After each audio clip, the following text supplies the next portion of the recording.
Hey everyone, welcome to Garden City. Hope you enjoyed today's message. Before we get started, there's a few ways you can support the channel. You can like and subscribe. You can share this with a friend you think would enjoy it. You can always support us financially by giving online or by mailing us a check. We hope you enjoyed today's message. If you've been here for this series so far, as you've heard from Brian already and last week from Deneen, you know that James has an interesting way in which he talks to people. He provides a little bit of a practical, but one of the things he always encourages us to do is to dive a little bit deeper. James thinks differently than many of those New Testament writers. He oftentimes approaches his teachings by trying to retrain us how we see the world from that sort of instinctive level and invites us to imagine things. And in that process of imagining things, he's trying to change our behavior. And this passage isn't simply about changing behaviors or giving us manners or things like that. It's laying down some practical application guidelines, but also inviting us to imagine a completely different kind of community. And this community is one that changes our behavior so that we can understand the reason why. And I think for me, that's really interesting when I read James. He's always taking it one step further and getting us to change because we understand the why, not just because somebody has told us to do something. So we'll start by taking a look at the beginning of James 2. We've got James 2, verses 1 through 4. And James says, "My brothers and sisters, believers in our glorious Lord Jesus Christ, must not show favoritism. Suppose a man comes into your meeting wearing a gold ring and fine clothes, and a poor man in filthy old clothes also comes in. If you show special attention to the man wearing fine clothes and say, 'Here's a good seat for you,' but say to the poor man, 'You stand here or sit on the floor by my feet,' have you not discriminated among yourselves and become judges with evil thoughts?" Do any of you remember middle school, specifically middle school cafeteria? We're going to go a little bit back for some of us here. You've got, right, the athletes, the popular kids, the band kids, the drama kids, the weird kids that nobody quite knew how and where they were going to fit. That was me. Those of you that know me a little bit and have heard me teach before, you know that in addition to being an art professor, I love movies. I have a podcast about movies. I teach about them. I watch them regularly. I write about them. I make my own personal art about them. And I couldn't help but think about this as a starting point that James offers up without thinking of one of my favorite movies, The Breakfast Club. Right? So if you're ready for some Jesus and James Hughes, or John Hughes, sorry, for Jesus and John Hughes, we're going to start off with our Breakfast Club stuff here. And I think the opening of the Breakfast Club perfectly captures what James is saying, right? We've got 5 students, 5 labels. Nobody really knows each other. Everybody already knows where everyone belongs. The famous essay at the end begins with, "You see us as you want to see us." And that's how the world works, right? We sort people out before we even know those people. And James says the church should be one of those places where that script gets flipped, where we change that, right? So he starts off by introducing us to what that world vision is. He says, "My brothers and sisters, believers in our glorious Lord Jesus Christ, must not show favoritism." James doesn't begin with a command. He begins by reminding us, even before he talks about favoritism, by saying who we are, who we belong to. He does this to remind us that we belong to a different kingdom. And the kingdom that we belong to is one that is established by Jesus. We're going to come back to that. So James is he's asking the church that he's talking to, he's saying, why is the church still using the world's categories? And that's what he's talking about when he's talking about favoritism. He says, suppose these 2 people walk into the church, one wealthy, one poor.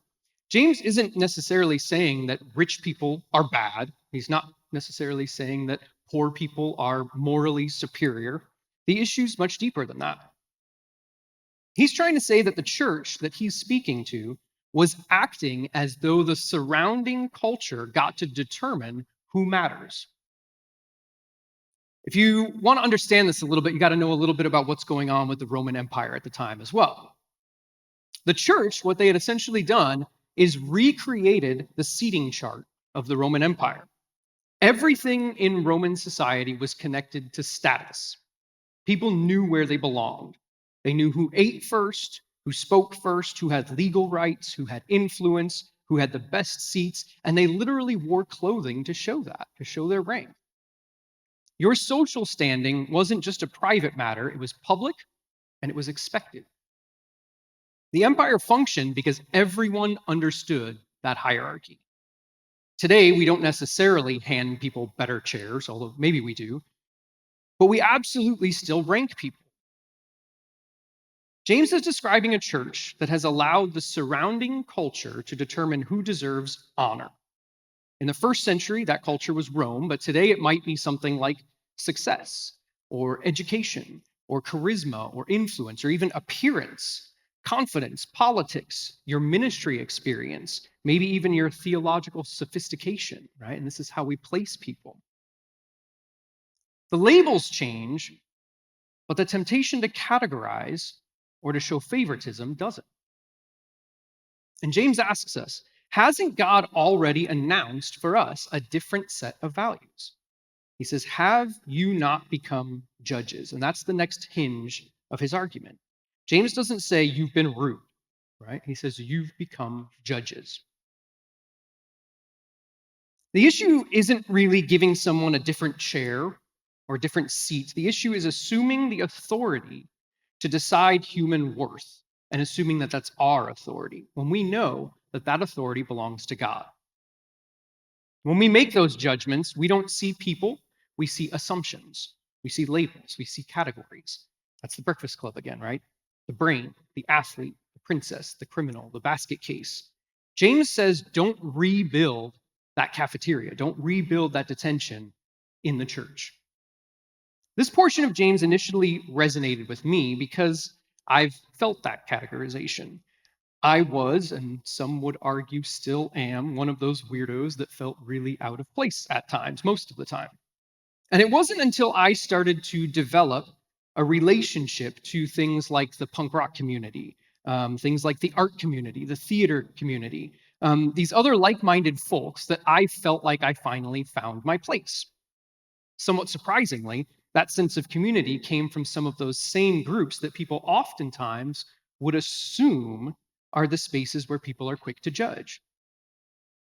Being in that space taught me quite a bit about that old adage, don't judge a book by its cover, right? Because I, many times, have been the one who's been judged by his cover. If you don't know this, I used to walk around with about a 12-inch mohawk that I had dyed many, many, many different colors.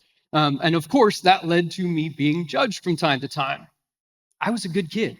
I was a good kid. I didn't do all that stuff.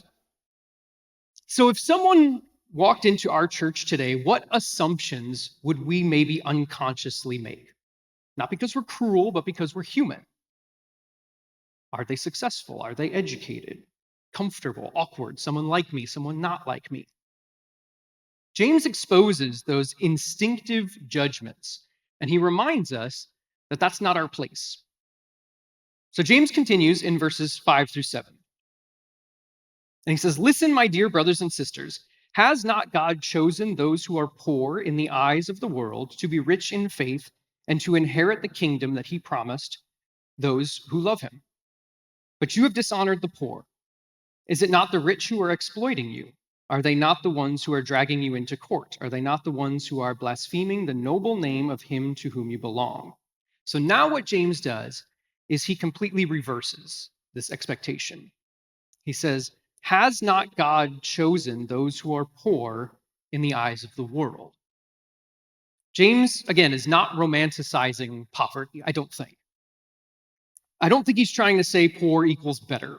He's reminding us that God never used the world's ranking system to begin with. The very people that the world overlooked, God welcomed. Ironically, many of the wealthy people and the powerful people were the ones opposing and persecuting the early church. And James isn't condemning wealth. He's pointing out the irony that many of the people with social and political power, including influential landowners, civic leaders, some of the members of the priestly elite, were often the very ones who were persecuting the early church. Yet the church was tempted to honor them simply because the surrounding culture did. He's reminding them of God's pattern throughout Scripture. This isn't new. Think about Israel. God chose Moses, a reluctant shepherd, David, the youngest son, the prophets, oftentimes outsiders, Mary, a young woman from Nazareth, fishermen, tax collectors. These were ordinary people. God consistently has worked through people that the world oftentimes overlooks. That's a biblical pattern, and that's what James is reminding us of. So he's saying, why are you surprised that God's kingdom doesn't operate like Rome? He says, because it never has. It's always been different. James 2, 8 through 11 says, if you really keep the royal law found in Scripture, love your neighbor as yourself, you are doing right. But if you show favoritism, you sin and are convicted by the law as lawbreakers. For whoever keeps the whole law and yet stumbles at just one point is guilty of breaking all of it. For he who said, you shall not commit adultery, also said, you shall not murder. If you do not commit adultery, but do commit murder, you have become a lawbreaker. And so here's where we want to talk about this concept of the royal law. When I first read this section, it initially felt to me like James was changing the subject, right? All of a sudden, he starts talking about adultery and murder. And it felt a little bit strange. I felt like, well, what is James really doing here? But I love where he ends up because he brings up this concept of the royal law. And here, James is actually answering a really obvious question. He's saying if we aren't supposed to judge people by worldly standards, how should we see them? And he gives us the answer. It's right there. It says, love your neighbor as yourself, right? And this isn't simply another rule. It's not meant to be something that James says, here's one more rule to follow. He tells us that this is the royal law. When he says royal law, he means it's the king's law, right? We know who the king is. The king's law in this case, our king, in James's argument, is our heavenly king, Jesus. When he says royal law, king's law, he's talking about Jesus. Modern people sometimes hear law equals restriction, right? It's meant to stop us from doing something. But James is hinting that law here might actually equal freedom. Freedom and laws are not opposites. The law of love actually creates freedom. Freedom from constantly comparing people. Freedom from ranking people. Freedom from deciding who deserves our attention. This is sometimes that we often use as an example in the art studio. Sometimes in a painting class, we do what's called limited palette exercises. Students initially oftentimes hate this, right? It's like, we're going to use 2 colors to make this painting. We're going to do a complementary painting, or we're going to use 1 color. We're going to do a monochromatic painting, 3 colors. It feels restrictive. And yet almost every semester, those paintings become stronger because students have that fundamental understanding of color that they gain from those exercises. It's more intentional, it's more unified. That constraint creates a freedom. It's a common thing. We call it creativity from constraints. One time I was reading a book called exactly that. This was in grad school, Creativity from Constraints. And as a part of reading that text, we did an experiment. It was me and a few other artists. We were locked in a gallery for 72 hours. We were told that we could bring whatever we wanted to this gallery, whatever we want to make art, and in those 72 hours, we were going to create new work that would eventually become the exhibition. The limit of materials, the limit of time, the limit of having to be there connecting with each other instead of just doing what we would normally do, forced us to make more creative work. Love works exactly the same way. The law of love given to us, in this case, creates freedom from those earthly comparisons and rankings. The royal law isn't meant to be another burden. It's the pattern that frees us to become what God has actually intended us to be. This goes all the way back to the Old Testament, right? The Lord said to Moses in Leviticus 19, verse 18, "Do not seek revenge or bear a grudge against anyone among your people, but love your neighbor as yourself." There are only a handful of Old Testament commands that Jesus repeatedly singles out, and love your neighbor as yourself is one of them. When asked about the greatest commandment, Jesus included that. When asked who our neighbor is in this case, he told the story of the Good Samaritan. This is Matthew 22:39, in Mark, in Luke. And then, on the night before the crucifixion, he deepens it even further. He says, "Love one another as I have loved you." It's an astonishing escalation to this law. The standard is no longer self-love, it's Christ's self-sacrificial love. So when James calls this the royal law, he's not introducing a new idea, he's echoing one of the central teachings of Jesus himself. The royal law keeps appearing because it is the shape of what he intends God's kingdom to be. If we look at verses 12 through 13, he says, "Speak and act as those who are going to be judged by the law that gives freedom, because judgment without mercy will be shown to anyone who has not been merciful. Mercy triumphs over just judgment." And this is that great reversal that James does for us. He turns everything upside down because he says that the people who are acting as judges now must remember that they themselves will stand before the judge. What kind of judgment do we hope to receive? Do we hope to receive strict accounting for the things that we've done? Or do we hope to receive mercy? Then James tells us why. And this is that why, the part that I love that James does always. He dives a little bit deeper. He reminds us why we should live by the royal law. And he says, because mercy triumphs over judgment. He's contrasting two very different ways of living. One life that constantly evaluates, constantly ranks, categorizes, measures, and the other that has been transformed by mercy. Mercy refuses to let human judgments determine who receives that love. Favoritism decides whether someone deserves honor, but mercy decides to love before ever making that calculation. That's why mercy triumphs. I have a personal story about mercy. So back when I was in high school, we had a teacher. His name was Mr. Sonnenberg. Everybody loved Mr. Sonnenberg. Really awesome guy. Totally different guy. He was very different. I went to a private Lutheran high school. Totally different than all the other teachers. He was much more relational with students. He was more laid back. He was the kind of person that would joke around. And if you really appreciated that, as I did, thought he was a pretty awesome guy. My friend Rich and I got called out in choir one day for putting incorrect lyrics into the words of songs that we were singing during choir. And he wasn't wrong. We definitely were. We were juvenile high school students. And we were told to wait after school in Mr. Sonnenberg's room for our punishment, detention, whatever else that might be. So we waited, and we waited, and we waited, and we waited, and we waited. And it was a long time of us sitting there waiting for Mr. Sonnenberg to come in. And Mr. Sonnenberg finally walks into the room. He looks us both in the eyes, and he said, "Why don't you two just stop being a-holes and get out of here?" Right? Now, you might think that that's pretty harsh, right? You might think like, oh, you probably shouldn't be talking to some high school students like that. You expected him, we expected him to begin with evaluation. What rules were broken? What's the punishment, right? And instead, he began with a relationship.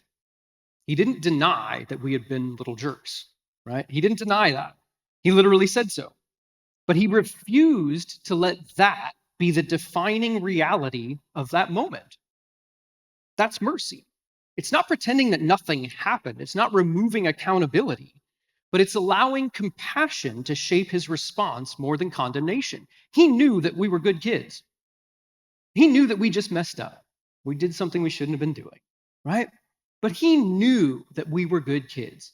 He knew that we did not intend anything by that. And he said, rather than deliver that judgment, I'm just going to teach them what mercy can look like. So we were expecting punishment. What we received was the Mr. Sonnenberg Mercy Special. He didn't excuse what happened. He simply refused to let judgment be the final word in that situation. And it triumphed over it. It worked. Because I can promise you, We were 100 times more impacted by that than we would have been if we had been given a traditional form of punishment. We walked out of that room, oh man, Mr. Sonnenberg, the guy we look up to, the guy we like, oof, that hurt a lot more, right? He knew it. He knew what he was doing. And then we get to a final concept here. And this final concept that appears in this teaching from James is a concept that I'm going to borrow from N.T. Wright. You've probably heard his name come up a few times now. And he calls this moment the door of mercy, references this at the end. And I really want to use that image. I really like that image.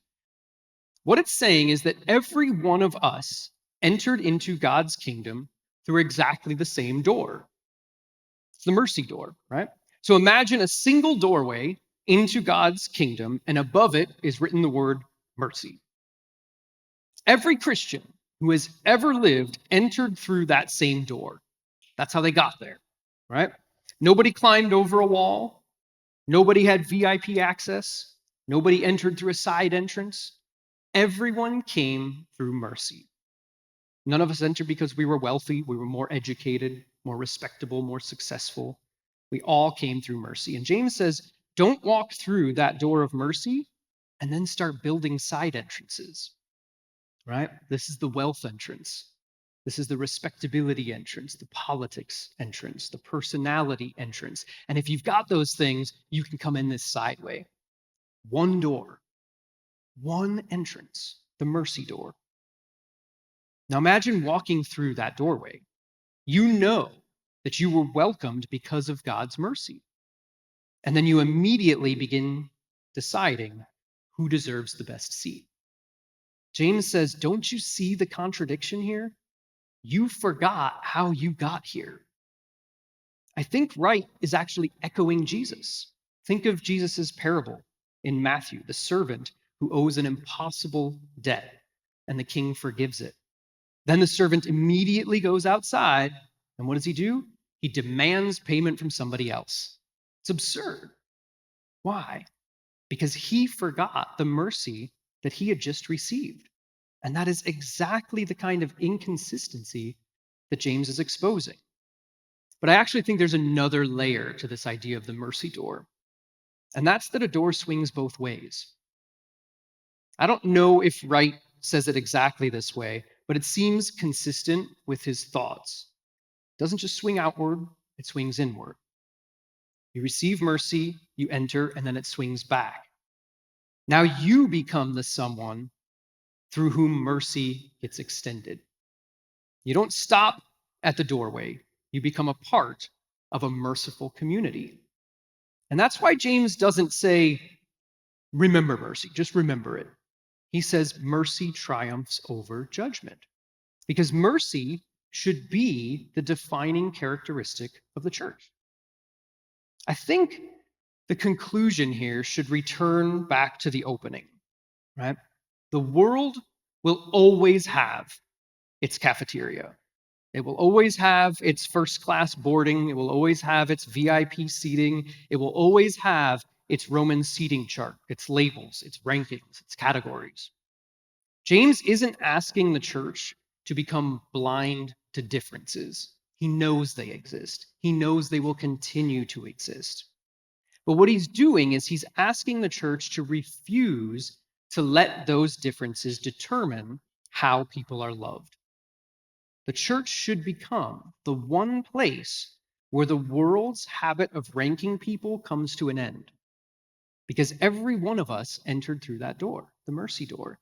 And when people who have received mercy learn to see others through mercy, we all get to sit at the cool kids table, right? And we can finally say that mercy triumphs over judgment.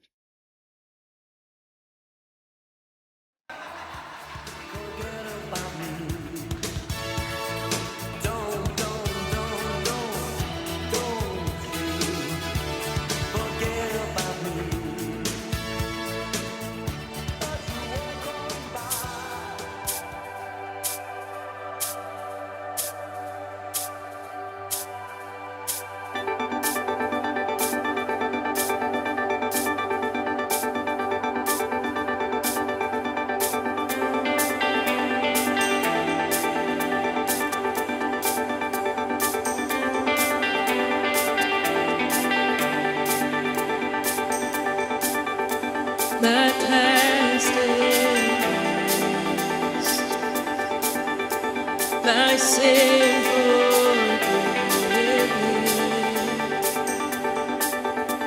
I'm blameless in your sight. My history rewritten. 'Cause you delight in joy and mercy, and mercy triumphs over judgment. Yes, you delight in joy and mercy, and mercy triumphs over judgment. Oh, love, thy love, fear cannot be found in you. There will never be a day you're uncertain of the ones you choose. 'Cause you delight in joy and mercy, and mercy triumphs over judgment. Yes, you delight in joy and mercy, and mercy triumphs over judgment.